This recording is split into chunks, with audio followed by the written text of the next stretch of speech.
नमस्ते दोस्तों, आपका स्वागत है शादाब टॉक्स पर।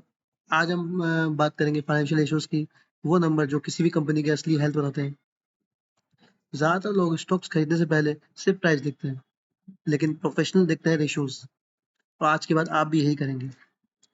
मैं आपको हर एक इम्पोर्टेंट रेशियोज़ एक्सप्लेन करूँगा, सिंपल लैंग्वेज में और रियल एग्जांपल के साथ। और साथ में दिखाऊँगा कि इन्हें आप फ्री में कैसे एनालाइज़ कर सकते हैं। तो सबसे पहले समझते हैं कि फाइनेंशियल इश्यूज़ होते क्या हैं। जब कोई कंपनी अपनी फाइनेंशियल स्टेटमेंट पब्लिश करती है, या जैसे कि बैलेंस शीट, इनकम स्टेटमेंट या फिर कैश फ्लो, तो उसमें सैकड़ों नंबर होते हैं। आप अकेले इन्हें नंबर को देखकर समझ पाना बड़ा मुश्किल होता है। फाइनेंशियल इश्यूज इन्हीं नंबर्स के बीच का एक रिलेशनशिप बताते हैं। जैसे अगर मैं आपसे कहूँ कि किसी कंपनी का प्रॉफिट 500 करोड़ है, तो क्या ये अच्छा है? पता नहीं। लेकिन अगर मैं कहूँ तो उसका प्रॉफिट मार्जिन 40% है, तो तब आप कंपेयर कर सकते हैं। रेशियोज कंपैरिजन का एक टूल है, एक कंपनी को दूसरे से या फिर उसके पास्ट से। इन्हें हम 4 कैटेगरीज़ में डिवाइड करते हैं। पहला लिक्विडिटी रेशियोज़, दूसरा प्रॉफिटेबिलिटी रेशियोज़, तीसरा वैल्यूएशन रेशियोज़ और चौथा आपका लेवरेज रेशियो। तो चलिए शुरू करते हैं। ओके, ये हमारी कंप्यूटर स्क्रीन है। तो हमारी पहली कैटेगरी है लिक्विडिटी रेशियोज़। लिक्विडिटी मतलब क्या कंपनी अपने शॉर्ट टर्म ऑब्लिगेशंस पूरे कर सकती है? सीधे शब्दों में क्या उसके पास इतना कैश है कि अगले आने वाले 12 महीने में जो बिल्स आएँगे वो भर सकेगी? इसके 3 रेशियो होते हैं, 3 की रेशियो हम कह सकते हैं। पहला है करंट रेशियो, दूसरा है क्विक रेशियो जो कि एसिड टेस्ट होता है, तीसरा है कैश रेशियो। हम करंट रेशियो देखते हैं। तो फॉर्मूला है current assets divided by current liabilities. जैसे कि आप देख सकते हैं, एग्जांपल के तौर पे अगर आप देखें, रिलायंस इंडस्ट्रीज का करंट रेशियो अगर 1.5 है, मतलब हर 1 रुपए की लायबिलिटी के लिए उनके पास 1.5 रुपए के एसेट्स है। ये हेल्दी है। जनरली 1.5 से 2 के बीच का अच्छा माना जाता है।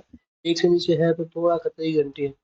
इस तरीके से हम देखेंगे क्विक रेशियो। क्विक रेशियो क्या करता है? का फॉर्मूला आप जैसे कि आप देख सकते हैं, current asset minus inventory divided by current liabilities. ये करंट रेशियो से ज़्यादा स्ट्रिक्ट है और इसमें हम इन्वेंट्री को हटा देते हैं। इन्वेंट्री को कैश में कन्वर्ट करने में टाइम लगता है। और क्विक रेशियो अगर 1 से ऊपर है तो बेटर है और इतना ही होना चाहिए। और अब बात करते हैं कैश रेशियो की। कैश रेशियो का फॉर्मूला है, आप देख सकते हैं, cash divided by current liabilities. ये सबसे कंजर्वेटिव है। सिर्फ और सिर्फ एक्चुअल कैश दिखता है। ये नॉर्मली 0.5 से ऊपर हो तो ठीक ही है। अब हम बात करते हैं प्रॉफिटेबिलिटी रेशियोज की। ये देखते हैं, तो लिक्विडिटी बताता है कंपनी सरवाइव कर सकती है या नहीं, लेकिन प्रॉफिटेबिलिटी बताता है कंपनी पैसा बना रही है या नहीं। ये कुछ रेशियोज हैं जो हम देख सकते हैं। पहला है जीपी मार्जिन, जिसको हम ग्रॉस प्रॉफिट मार्जिन बोलते हैं।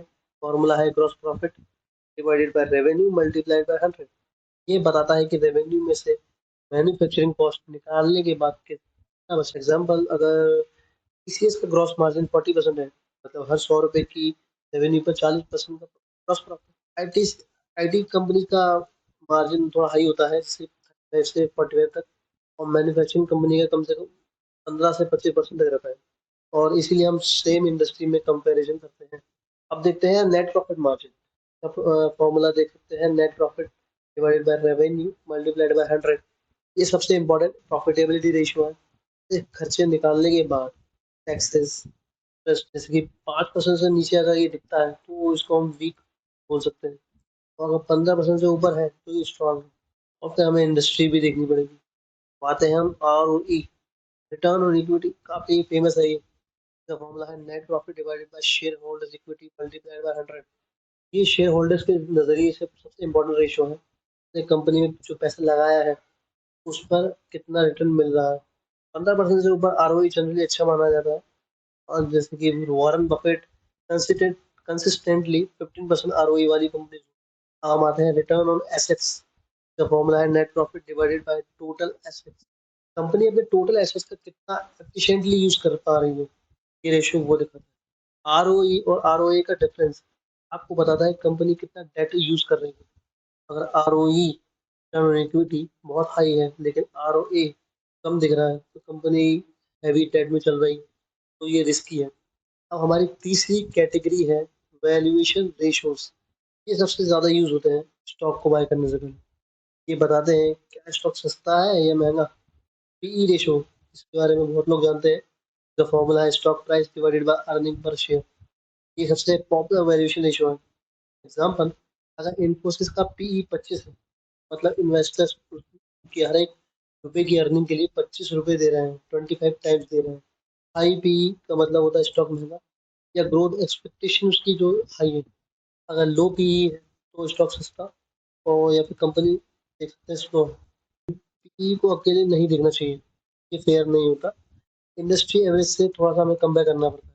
और अब हम दूसरा देखते हैं P ratio, price to book ratio का फॉर्मूला है stock price divided by book value per share.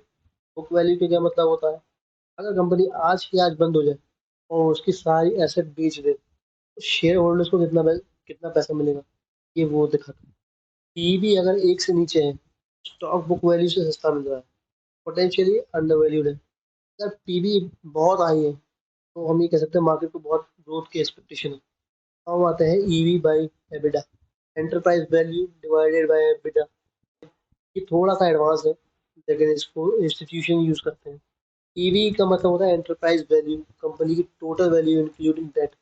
EBITDA आपको पता होगा, नहीं पता तो हम इसके बारे में दूसरी वीडियो में बात कर सकते हैं। सिंपल शब्दों में हम इसको बोलते हैं earning before interest tax depreciation and amortisation. ये पी से थोड़ा सा बेटर है क्योंकि ये डेट और टैक्स स्ट्रक्चर को इग्नोर करता है, प्योर ऑपरेशनल परफॉर्मेंस देखता है। अब हम आते हैं डिविडेंड यील्ड पे। द फॉर्मूला है annual dividend divided by stock price multiply by 100। आप रेगुलर इनकम चाहते हैं स्टॉक से तो ये रेशियो देख सकते हैं। 4% से ऊपर डिविडेंड यील्ड है तो अच्छा माना जाता है, और ये रेगुलर आपकी अर्निंग्स आती रहती है, अच्छा। और लास्ट कैटेगरी हम देखेंगे, इसको बोलते हैं लेवरेज रेशियो। में पहला रेशियो आता है debt to equity. Debt to equity का फॉर्मूला है total debt divided by share holder equity. Example, अगर डी रेशियो 2 है, मतलब हर एक रुपए की इक्विटी पर 2 रुपए का डेट है, एक से नीचे दिखा रहा है तो वो कंजर्वेटिव है, 2 से ऊपर दिखा रहा है तो रिस्की है। लेकिन कैपिटल इंटेंसिव इंडस्ट्री, स्टील हो गई, इंफ्रा हो गई या हाई डी, तो नॉर्मल माना जाता है, इसमें थोड़ा सा अवॉइड कर सकते हैं हाई डी है तो। अब आता है इंटरेस्ट कवरेज रेशियो। ये क्या होता था, formula EBIT divided by interest expenses.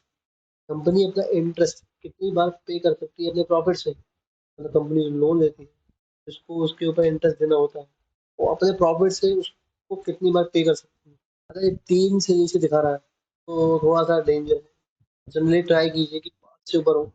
कोई भी कंपनी अपने इंटरेस्ट को 5 अपने प्रॉफिट से 5 बार पे कर सकती है, कैपेबिलिटी रखती है, तो ये बहुत अच्छी बात है। ये रेशियो रिसेशन में सबसे ज़्यादा देखा जाता है। जब सबकी हर कंपनी रेवेन्यू गिरते हैं। अब आता है डेट टू एबिटा, कंपनी का टोटल डेट कितने साल के बाद एबिटा के बराबर है।